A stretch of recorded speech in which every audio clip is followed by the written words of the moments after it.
Over the course of the few weeks, the Yugoslav People Army committed one of the most shocking war crimes since the end of the Second World War.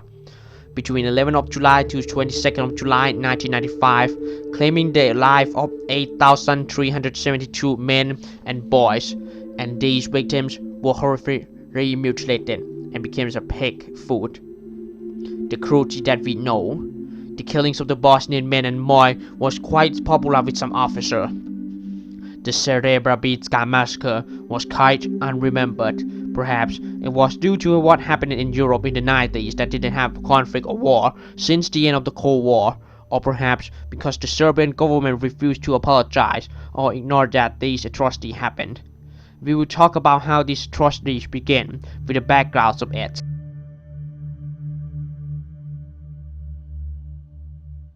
Yugoslavia was a country in Balkan with multicultural people influenced by Italian, Greeks, and Muslims Ottoman. Yugoslavia was the only communist country that was not part of the Warsaw Pact. Yugoslavia was the only European communist state friendly to the United States and the Soviet Union during the Cold War.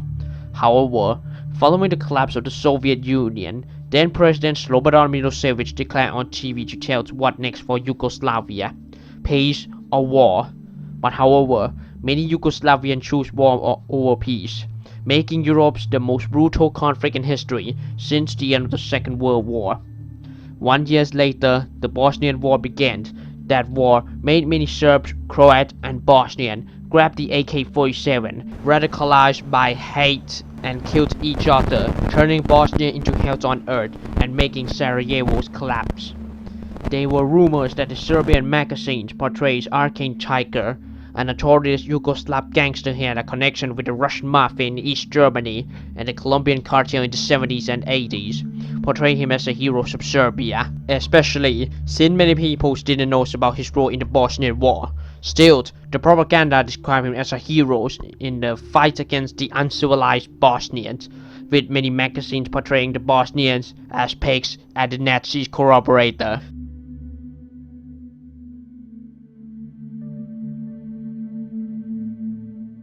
Srebrenica is a town in Bosnia. This town was known for the mineral water. In 1991, 73% of the population in Srebrenica were Bosnian Muslims, and 25% were Bosnian Serbs. Tensions between the Bosnian Muslims and the Serbs in Srebrenica intensified in the early 90s as the local Bosnian Serbs population began to be provided with the weapons and military equipment distributed by the Serbian paramilitary organizations and the JNAs and the SDS. Between April 1992 to March 1993, the town of Srebrenica and the village in the area, held by Bosnians, were consistently subject to the Serbs' military assault, including artillery attack, sniper fire, and occasional bombings from aircraft. Each onslaught followed a similar pattern. Serb soldiers and paramilitary surrounded a Bosnian Muslim village or hamlet, calling upon the populations to surrender their weapons, and began with indiscriminate shellings and shootings. In most cases, they entered the village or hamlet, expelled or killed the people, offering no significant resistance and destroying their homes. During this period, Srebrenica was subjected to indiscriminate shelling daily. Potokari in particular was a daily target for Serb artillery and infantry because it was a sensitive point in the defense line around Srebrenica. The Serbs rarely attacked other Bosnian Muslim settlements, as well as all these resulted in a significant numbers of refugees and casualties. That made the United Nations establish the demilitarized zones in Srebrenica. Ratko Mladic, the leader of the paramilitary, had lied. Well, partly. He never took part in the massacre to see how many Bosnians were getting killed, but these were poor Bosnians. They were children. He recorded in his testimony to the Bosnian War Crimes Tribunal that he didn't order his paramilitary to slaughter the civilians when he told what happened in Srebrenica. He said, "On 10th of July 1995, I arrived in the town of Srebrenica. When I arrived, I saw a young UN French soldiers come to me. They introduced me to this town, and after that, a group of children arrived at me. I played with the children and I gave some chocolate and some video games to them. And I said, I will arrive again with a box of toys and candy. However, this course isn't tied to be the beginnings of the atrocities."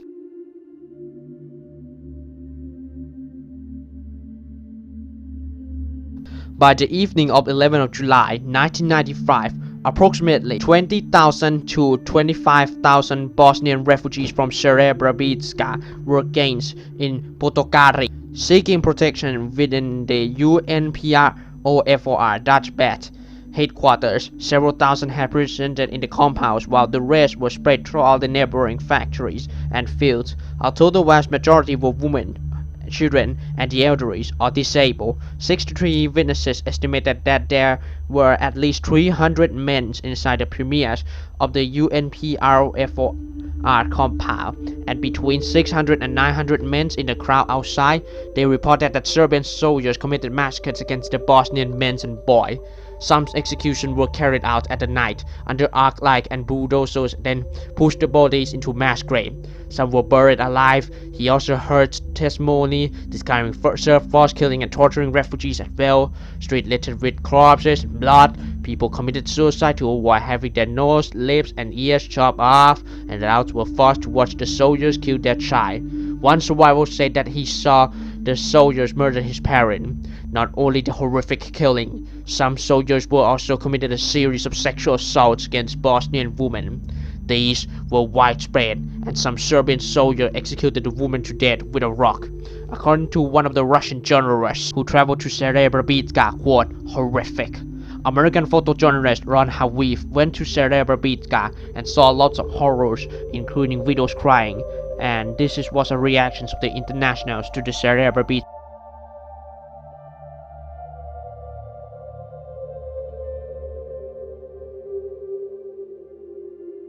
Massacre.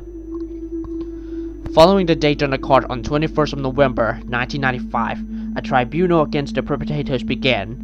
Radovan Karadzic, a former president of Republika Srpska, was found guilty on 24th of March 2016 of genocide, war crimes, and crimes against humanity, and sentenced to 40 years in prison. Ratko Mladic, former chief of staff of the armies and the leaders of the paramilitary, was found guilty on November 22, 2017 of genocide, war crimes, and crimes against humanity, and sentenced to life in prison. To this day, no one apologized to the Serbian government for their atrocities role. However, in April of 2013, Serbian President Tomislav Nikolovic apologized for the crimes of Srebrenica, but refused to call it as genocide. This case was quite to be an example of the war mongrel who was loved for blood and gunpowder.